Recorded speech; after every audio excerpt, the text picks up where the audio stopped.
Le pays le plus pêcheur en 2026. La vérité sur la vie réelle en Chine. Des faits choquants que vous n'allez pas croire. Documentaire de voyage. Numéro 15.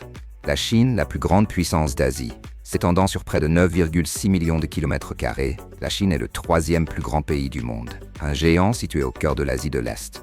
Pourtant, ce qui surprend le plus, c'est que ce pays partage ses frontières avec 14 nations, de la Russie et de l'Inde jusqu'à la Corée du Nord et au Vietnam, arrivant juste derrière la Russie par le nombre de voisins. Cette position privilégiée fait de la Chine un carrefour stratégique pour le commerce mondial, l'investissement et la connectivité. Un fait fascinant. Bien que son immense territoire couvre naturellement 5 fuseaux horaires, ce qui est rare à l'échelle mondiale, l'ensemble du pays fonctionne officiellement sur un seul fuseau horaire, l'heure de Pékin, UTC plus 8. Cela crée des situations étonnantes, notamment dans les régions les plus occidentales comme le Xinjiang, où le soleil peut ne se lever qu'après 10 heures du matin. Pendant que les habitants du Xinjiang commencent à peine leur petit déjeuner, ceux de Shanghai, à des milliers de kilomètres, ont peut-être déjà terminé leur déjeuner. En parlant de diversité, le relief chinois est un véritable festin pour les passionnés d'exploration. Des plaines alluviales fertiles de l'Est, le paysage peut basculer spectaculairement vers l'immense et aride plateau tibétain à l'ouest. Du rude désert de Gobi au nord, vous pouvez errer jusqu'aux forêts montagneuses tropicales et denses du sud, ou gravir le plateau tibétain, qui abrite le mont Everest, le toit du monde. À l'intérieur d'un seul pays, les paysages changent si radicalement qu'on a l'impression de voyager d'une planète à une autre. Côté climat, la Chine offre presque tous les types imaginables. Du climat tempéré frais et de mousson de Pékin aux tropiques chauds et humides de l'île de Hainan, des déserts secs du Xinjiang aux neiges éternelles du Tibet, les contrastes sont saisissants. Si vous êtes assez aventureux, vous pourriez skier le matin et nager sur une plage l'après-midi. Le tout au cours d'un même voyage à travers la Chine. Une personne sur 5 dans le monde est chinoise, un chiffre stupéfiant. Avec une population dépassant 1,4 milliard d'habitants, selon les données de 2025, la Chine est le deuxième pays le plus peuplé du monde, derrière l'Inde. La majorité de la population est d'ethnie Han, représentant environ 90%. Cependant, le pays reconnaît également 55 autres minorités ethniques, dont les Tibétains, les Ouïghours, les Mongols et les Zhuang. Il n'est pas exagéré de dire que la Chine n'est pas seulement un pays, mais un vaste univers culturel d'une richesse exceptionnelle, façonné par des groupes ethniques variés. Le mandarin est la langue officielle, mais le pays compte plus de 300 langues et dialectes. Des locuteurs du cantonais et du hokkien à ceux qui utilisent le shanghaïen, chaque région conserve souvent sa propre manière de parler, parfois si différente que même des citoyens de provinces distinctes doivent s'appuyer sur le mandarin pour se comprendre clairement. Numéro 14. La beauté des femmes chinoises, le standard de la beauté asiatique. Les femmes chinoises sont admirées depuis longtemps pour leur élégance et leur raffinement, incarnant la beauté traditionnelle d'Asie de l'Est. Elles sont souvent reconnues pour leur peau claire et lisse, leur visage gracieux aux traits délicats, leurs yeux lumineux et expressifs, et une arête du nez subtilement dessinée, le tout se fondant dans un charme doux et captivant. Ce qui les distingue véritablement, c'est l'alliance harmonieuse entre héritage culturel et dynamisme moderne. Tout en préservant des valeurs telles que la piété filiale, la courtoisie et un profond engagement envers la famille, les femmes chinoises d'aujourd'hui se montrent confiantes, déterminées dans leur travail, financièrement indépendantes et ambitieuses dans leur carrière. Un rapport de 2023 de l'Institut de recherche Hurun révèle que 63% des femmes milliardaires autodidactes dans le monde sont chinoises, dépassant les États-Unis et l'Europe réunies. Les dirigeantes puissantes, fondatrices, innovatrices et chercheuses ne sont plus rares. Elles sont de plus en plus visibles et incarnent une nouvelle génération dynamique. En amour, beaucoup de femmes chinoises restent réservées et subtiles. Elles ne se précipitent pas pour afficher leurs émotions, mais lorsqu'elles choisissent un partenaire, leur décision repose sur la confiance, la compréhension et une intention à long terme. L'affection s'exprime par des gestes attentionnés, tout en maintenant des limites personnelles claires lorsque cela est nécessaire. Si vous pensez qu'il est difficile de sortir avec une femme chinoise ou de l'épouser, détrompez-vous. De nombreuses femmes instruites et accomplies accueillent aujourd'hui ouvertement les relations interculturelles, percevant souvent les hommes étrangers comme respectueux et ouverts d'esprit. L'Est rencontre l'Ouest dans une société en pleine évolution. Les histoires d'amour s'épanouissent non seulement sur les applications de rencontres, mais aussi dans les universités, les entreprises internationales et les communautés mondiales. Vous souhaitez découvrir comment créer un lien et gagner véritablement leur cœur? Commentez avec le numéro 9 et nous en révélerons davantage dans le prochain chapitre de notre voyage documentaire. Numéro 13. Les Chinois ont même inventé le papier toilette. La première invention véritablement révolutionnaire de la Chine fut le papier lui-même. En 105 après Jésus-Christ, Cai Lun, fonctionnaire de la dynastie Han, est reconnu pour avoir inventé le papier en broyant de l'écorce d'arbre, des chiffons et des filets de pêche, puis en filtrant et en séchant le mélange.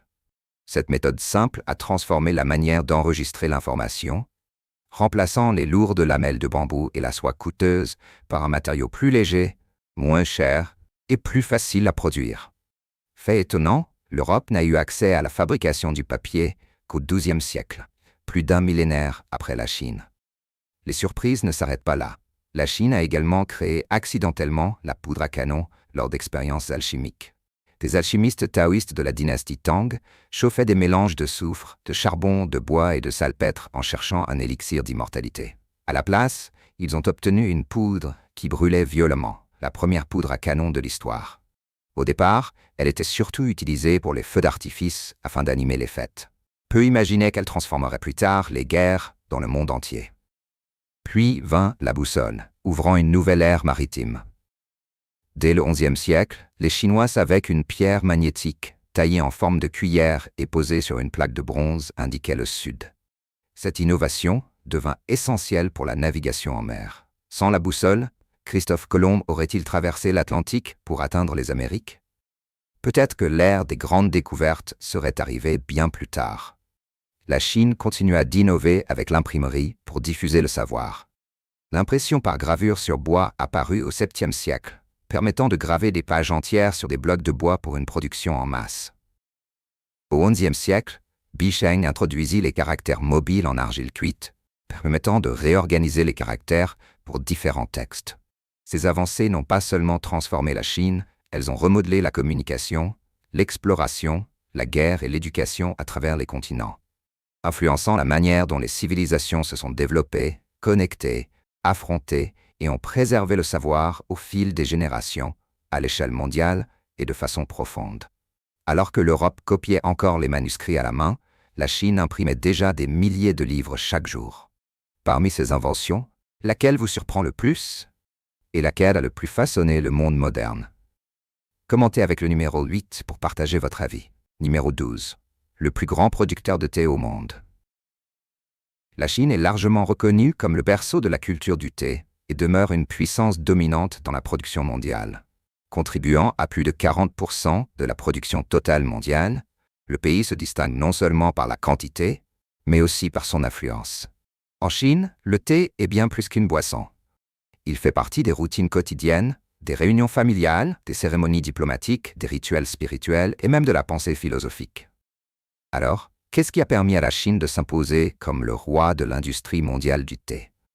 La réponse réside dans des conditions naturelles exceptionnellement favorables. De vastes chaînes de montagnes, une humidité équilibrée, des sols fertiles et une brume persistante créent un écosystème idéal pour cultiver des feuilles de thé de qualité supérieure, riches en profondeur et en complexité. Des régions réputées comme le Fujian, le Yunnan et le Zhejiang illustrent parfaitement ces atouts. Les plantations de thé s'étendent à des altitudes allant de quelques centaines à plusieurs milliers de mètres au-dessus du niveau de la mer. Chaque altitude, chaque microclimat, produit des feuilles aux arômes et aux saveurs uniques, impossibles à reproduire ailleurs. Au-delà de son immense production, le thé chinois se distingue par une diversité presque inégalée. Du célèbre thé vert Longjing de Hangzhou, aux notes végétales fraîches, au Oolong Tieguanyin, connu pour son parfum raffiné d'orchidée, jusqu'au pu'er, naturellement fermenté et dont la valeur augmente avec le temps, comme un grand vin, chaque variété possède une identité sensorielle unique. Chaque tasse reflète le paysage, le climat et l'héritage culturel de son origine. Peut-être plus fascinante encore est la légende d'un thé autrefois réservé exclusivement aux empereurs. Le thé vierge aurait été récolté uniquement par de jeunes femmes célibataires, délicatement cueilli avec la bouche et déposé sur des plateaux d'or afin d'éviter tout contact humain. Bien que non vérifiée, cette histoire révèle à quel point le thé symbolisait la pureté, l'autorité et le pouvoir sacré dans la civilisation chinoise. Numéro 11.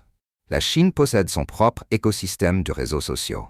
Si vous voyagez en Chine et que vous ne pouvez soudainement plus accéder à Facebook, regarder YouTube ou parcourir X, ne supposez pas que votre appareil est défectueux. La Chine fonctionne avec un système Internet entièrement distinct. Les grandes plateformes internationales telles que Google, Facebook, Instagram et X sont inaccessibles à l'intérieur du pays. Elles sont restreintes par un vaste réseau de contrôle connu sous le nom de Grande Muraille numérique, souvent appelé le Grand Pare-Feu. Il ne s'agit pas d'un simple filtre, mais d'un système réglementaire complexe conçu pour gérer le flux d'informations, protéger les données nationales et préserver ce que les autorités décrivent comme la souveraineté numérique. Pour contourner cette barrière et accéder aux sites mondiaux, de nombreux visiteurs étrangers utilisent un réseau privé virtuel. Alors, sur quoi les habitants comptent-ils à la place? La réponse est WeChat, la super application dominante du pays qui regroupe de multiples services sur une seule plateforme. WeChat intègre la messagerie, le réseau social, les paiements mobiles, la prise de rendez-vous médicaux, les achats, le paiement des factures et bien plus encore. Beaucoup d'habitants disent que perdre son portefeuille est gênant, mais perdre WeChat, c'est comme perdre sa vie quotidienne. Weibo est le réseau social ouvert le plus populaire, comparable à un mélange de X et d'Instagram. C'est là que célébrités, influenceurs, agences et des millions d'utilisateurs partagent actualités et tendances. Baidu domine le marché de la recherche, remplaçant efficacement Google, tout en proposant des cartes, des services cloud, de l'intelligence artificielle et des recherches sur la conduite autonome. Seriez-vous prêt à vivre une semaine sans Google, YouTube ni Facebook? Commentez avec le chiffre sept. Numéro 10. Là où l'architecture ancienne, moderne et futuriste coexistent. En Chine, vous pouvez voyager à travers des milliers d'années d'histoire en seulement quelques stations de métro. C'est l'un des rares pays où palais anciens, gratte-ciel contemporains et expériences urbaines futuristes se dressent côte à côte, créant une silhouette urbaine spectaculaire et inoubliable. Commencez par la Cité interdite, le plus grand complexe palatial impérial au monde. Situé au cœur de Pékin. Abritant plus de 980 bâtiments historiques, le palais a été construit selon des techniques traditionnelles d'assemblage en bois, célèbrement sans clous, et soigneusement organisé selon des principes stricts de feng shui. Chaque tuile dorée, chaque pilier sculpté et chaque mur écarlate reflètent la grandeur des dynasties Ming et Qing. La Cité interdite n'est pas seulement un symbole de l'autorité impériale, mais un témoignage vivant de la pérennité de la culture orientale. À l'ère moderne, la Chine continue d'étonner avec des prouesses architecturales ambitieuses. La tour de Shanghai s'élève à 632 mètres dans le ciel. Sa silhouette torsadée, combinant design audacieux et technologie éco-énergétique. À Zhangjiajie, un pont de verre long de 430 mètres a autrefois détenu des records mondiaux, suspendu au-dessus d'un canyon à couper le souffle. Parallèlement, des structures entières ont été imprimées en 3 dimensions en moins de 24 heures, redéfinissant le secteur de la construction. Pendant ce temps, des villes intelligentes comme Xiangan sont développées avec l'intelligence artificielle, l'énergie verte et des infrastructures intelligentes, offrant un aperçu fascinant de l'avenir de la vie urbaine. 9. Numéro 9. Des iPhones à $10, des sacs Chanel à $20, seulement en Chine. Dans certains marchés animés à travers la Chine, vous pourriez tomber sur un iPhone, une paire de baskets Nike ou même un sac de style Chanel vendu pour une fraction du prix officiel en magasin. Des offres qui semblent presque impossibles ont permis à des villes comme Shenzhen et Yiwu de gagner une réputation de centres mondiaux des produits contrefaits. Yiwu en particulier est souvent décrite comme le plus grand marché de gros au monde pour les produits d'imitation, où les acheteurs peuvent parcourir des vêtements, des montres, des sacs à main, ainsi que des accessoires et composants électroniques détaillés. Certaines zones commerciales se spécialisent même dans ce que les vendeurs appellent des répliques de qualité A. Des articles fabriqués avec une telle précision que même des collectionneurs expérimentés doivent examiner attentivement pour repérer de minuscules défauts. Logos, coutures, emballages et poids sont soigneusement imités afin de ressembler aux originaux. Mais la reproduction en Chine ne s'arrête pas aux petits biens de consommation. Des promoteurs ont construit des copies à grande échelle de monuments emblématiques, notamment des versions de la Tour Eiffel, de la Statue de la Liberté, des canaux de Venise, du pont de Londres et même du village autrichien de Hallstatt, créant des quartiers entiers d'inspiration européenne au sein des villes chinoises. Bien que les controverses liées aux droits d'auteur persistent, ces sites répliqués restent extrêmement populaires auprès des touristes nationaux en quête de paysages internationaux sans quitter le pays. De grandes marques mondiales, comme Apple, Adidas et Gucci rencontrent souvent des versions imitées, portant des noms légèrement modifiés tels que MyPhone, Adiboss ou Dolce Banana. À première vue, elles semblent authentiques. Pourtant, de subtils détails révèlent la vérité. De la mode à l'architecture, la puissance manufacturière de la Chine démontre que lorsqu'un original existe, une réplique peut rapidement suivre. Qu'en pensez-vous? Commentez avec le chiffre 6 si vous avez déjà rencontré quelque chose qui semblait authentique, mais paraissait légèrement étrange. Numéro 8. Un village entier vit sous terre. Le mystère vieux de 4000 ans des Diaodong. Si vous pensez que les habitants modernes ne vivent qu'au-dessus du sol, dans des maisons ou des immeubles de grande hauteur, la province du Henan, en Chine, va totalement bouleverser cette idée. Ici, un village entier prospère sous la terre depuis plus de 4000 ans, préservant discrètement ses habitudes, ses récits et son quotidien. Il s'agit du village de Sanmengxia, où d'étonnantes habitations creusées, appelées Diaodong, façonnent la vie de tous les jours. À la surface, on distingue presque aucune maison et à peine quelques habitants. Pourtant, descendez à 6 à 7 mètres sous terre et un monde caché se révèle, où les familles vivent, cuisinent, étudient et se reposent au cœur même du sol, comme une civilisation secrète. Encore aujourd'hui, la structure des Diaodong impressionne architectes et ingénieurs. Chaque habitation est généralement carrée, mesurant environ 10 à 12 mètres de côté. L'entrée commence le plus souvent par un tunnel en pente menant à une vaste cour centrale. Depuis cette cour, des pièces de vie séparées s'étendent vers des chambres creusées. Autour de l'ensemble, un système de drainage soigneusement conçu empêche l'eau de pluie et les inondations de pénétrer dans les maisons souterraines, même lors des tempêtes saisonnières. Construire un Diaodong complet peut demander 2 à 3 années de travail continu, preuve d'une patience et d'un savoir-faire remarquables. Au-delà de son design insolite, le véritable génie des Diaodong réside dans leur durabilité. Les parois souterraines maintiennent une température stable, chaude en hiver et fraîche en été, sans climatisation ni chauffage, rendant la vie quotidienne étonnamment confortable.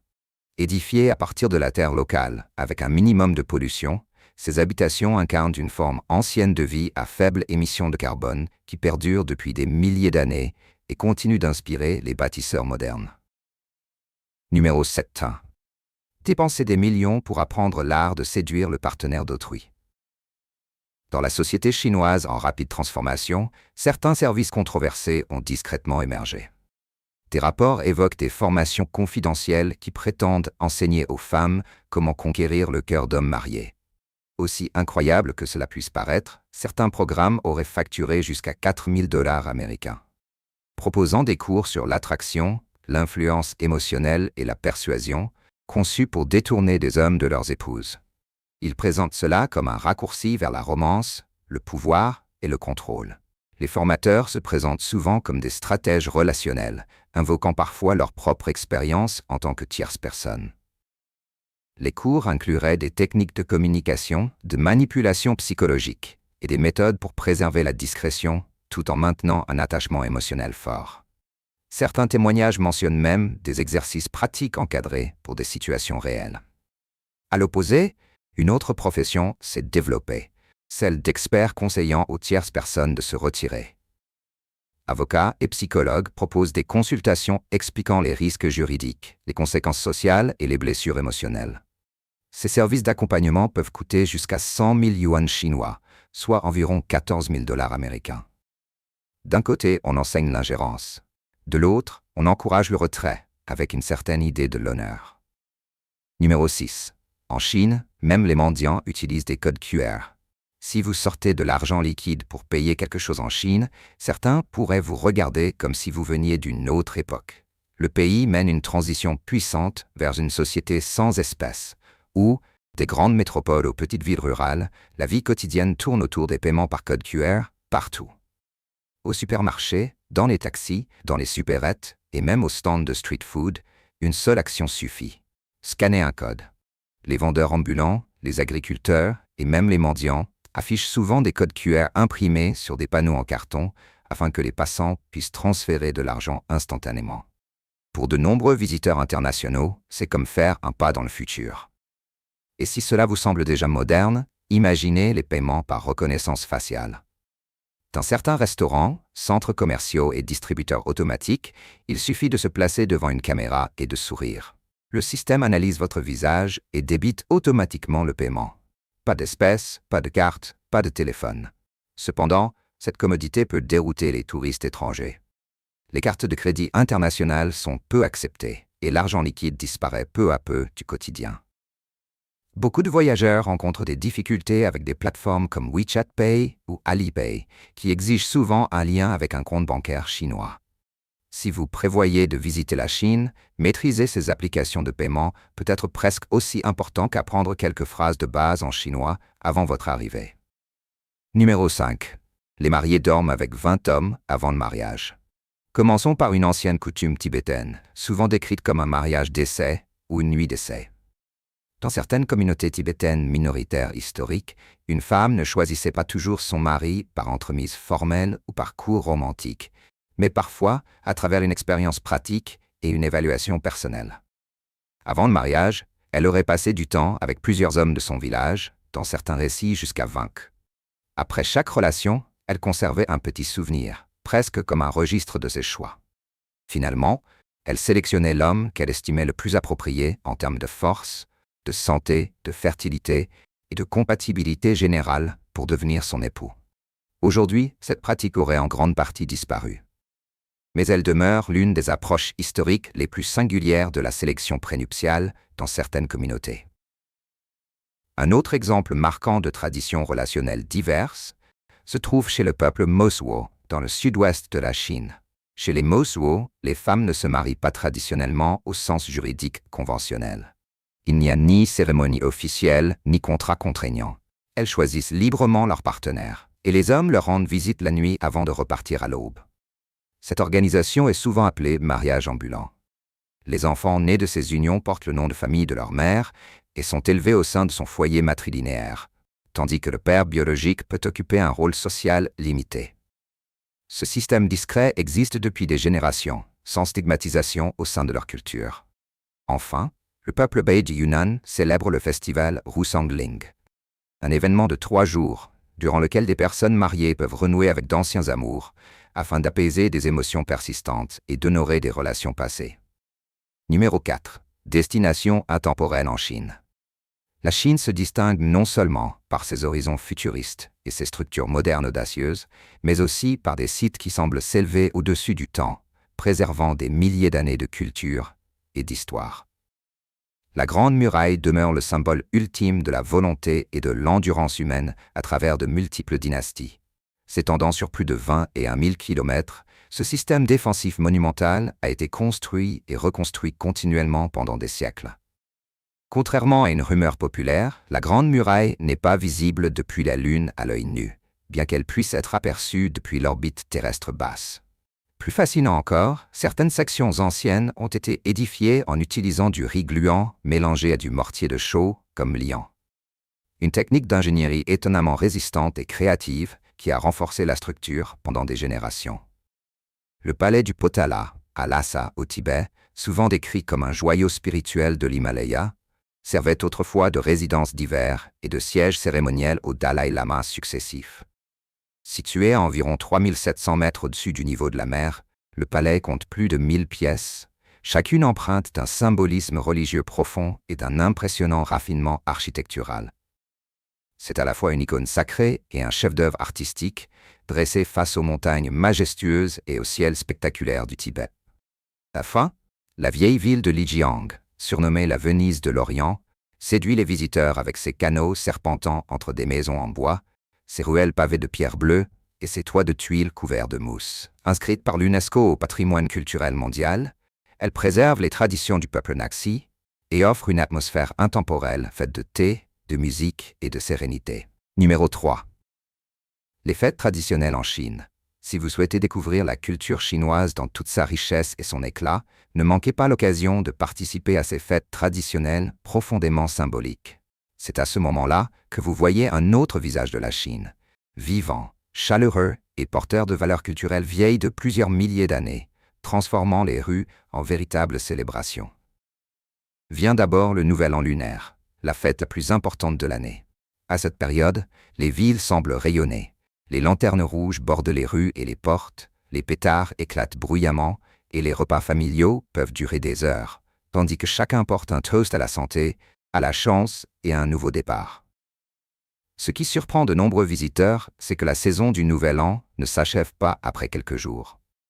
Elle peut se prolonger jusqu'à un mois entier, rythmée par la distribution d'enveloppes rouges, les danses du lion, les banquets, les visites au temple, et même les embouteillages provoqués par d'immenses réunions familiales et déplacements. Une coutume fascinante durant cette période est celle du premier pas, la croyance selon laquelle la première personne à entrer dans une maison aux premiers instants de la nouvelle année apporte chance et prospérité au foyer pour toute l'année, si bien que les familles préparent ce moment avec soin. Si le Nouvel An lunaire marque l'ouverture de l'année, la fête de la mi-automne est le temps des retrouvailles et de la gratitude. Lors de la nuit de pleine lune, le 15e jour du 8e mois lunaire, les familles se rassemblent pour admirer la lune, partager du thé, déguster des gâteaux de lune et allumer des lanternes afin d'illuminer leurs vœux de paix. Les gâteaux de lune sont bien plus que de simples présents. Ils symbolisent l'unité et l'accomplissement offerts aux proches, aux amis et aux collègues, comme un souhait sincère de bonheur durable et de communion. Et pour conclure la saison de la manière la plus éblouissante, la Chine célèbre la fête des lanternes, le 15e jour du premier mois lunaire. Les lanternes rouges envahissent les rues, les villages et les ruelles étroites, leur lumière chaleureuse guidant les espoirs d'une année paisible. Les foules se réunissent pour savourer des tangyuan, résoudre des énigmes, admirer les décorations et écrire des vœux avant de libérer les lanternes dans le ciel nocturne, comme pour envoyer leurs rêves lumineux vers l'avenir. Numéro 2. Les 4 grandes écoles de la cuisine chinoise. La cuisine chinoise se distingue non seulement par son incroyable diversité de plats, mais aussi par 4 grandes traditions culinaires qui représentent le sommet de l'art gastronomique dans ce pays de plus d'1 milliard d'habitants. Ces 4 écoles sont le Sichuan, le Canton, le Jiangsu et le Shandong, chacune offrant une identité unique exprimée à travers les saveurs, les techniques de cuisson, les ingrédients et même une philosophie propre à chaque repas. La cuisine du Sichuan est un paradis pour ceux qui recherchent des saveurs audacieuses et enflammées. Sa caractéristique principale est le célèbre piquant engourdissant créé par le poivre du Sichuan.